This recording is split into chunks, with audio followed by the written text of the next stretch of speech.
Hey, c'est la rentrée, donc la reprise des tournages. Je vais vous emmener voir Louise qui est freelance en social media. Après quelques années dans le salariat, elle va nous parler de sa phase de transition et puis de son collectif aussi. Louise avait un petit peu le profil parfait. Allez, on va aller la voir. Heureusement chez Com, on a des bonnes prolos. Bon, est-ce qu'on a toujours un homme dans les bois? Bonjour. Nos amis, les poules. Alors pour tout vous expliquer sur le processus créatif, en fait au tout départ, moi j'ai écrit une sorte de gros article quand j'ai écrit le documentaire et puis je suis allé voir Com, je leur ai présenté le projet et puis on a retravaillé ensemble la façon dont on allait illustrer chaque grande idée, on allait mettre en musique en fait ce gros article pour que ça ressemble enfin à un documentaire. Et puis c'est à ce moment-là qu'on a cherché des intervenants qui allaient pouvoir partager la vision.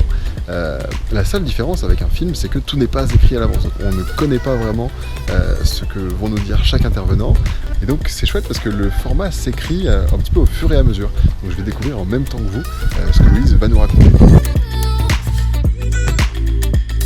Ça y est, on est avec Louise. Où est-ce qu'on est du coup là? Alors là on est dans le Vexin. On a cette possibilité de bouger dès qu'on peut, très proche de Paris. Et on entend là la cloche qu'on a essayé d'éviter pendant le tournage. Ouais. En tout cas on comprend pourquoi ça fait du bien de sortir de Paris pour avoir ce cadre-là, pour travailler ou pour se reposer.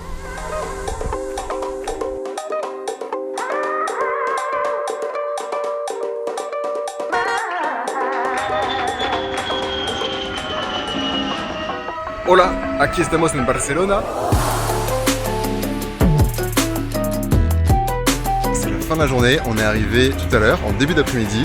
On en profite pour faire quelques petites scènes de coupe. Et puis demain, c'est grosse journée de tournage. On va aller voir Mob. Je vous en dis plus demain.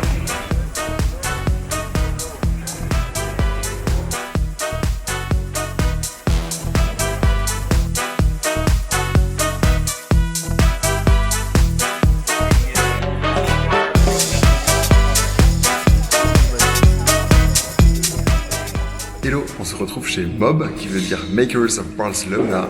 À l'origine, c'est un Fab Lab, en fait, c'est devenu maintenant un Fab Café. C'est un endroit dans lequel on peut arriver avec une idée et il y a une personne qui est là pour nous aider à la transformer, à la rendre concrète. Avec plein de machines, on peut fabriquer quasiment tout ce qu'on veut, la seule limite, c'est la créativité. Et c'est ici, chez Mob, qu'on retrouve les makers, du coup. C'est toutes les personnes qui se regroupent pour créer soit des objets du quotidien, soit de l'art, soit des objets à usage professionnel, en tout cas avec une philosophie do it yourself. Et ils ont été particulièrement actifs au début de la crise du Covid en aidant les hôpitaux et en construisant des objets dont ils pouvaient avoir besoin. Et puis Mob, c'est surtout un espace que j'avais visité l'an dernier dans le cadre de ma Learning Expedition. J'avais rencontré plein d'espaces de coworking et j'avais été frappé par la façon dont ils s'étaient pensés comme une communauté. Et c'était pas seulement un endroit dans lequel les gens travaillaient côte à côte, mais ils étaient une académie, ils étaient une agence, et ils ont plein de petits projets qui vont juste au-delà de je suis à côté de quelqu'un d'autre et on bosse ensemble. Bref, je vous dévoile pas tout, le reste c'est dans le documentaire. En tout cas, moi je suis super content d'être de retour dans l'espace, et puis l'interview va commencer en quelques minutes, je vais vous montrer ça. Dernier réglage, et on va commencer les tournages avec Cécilia qui a pris place.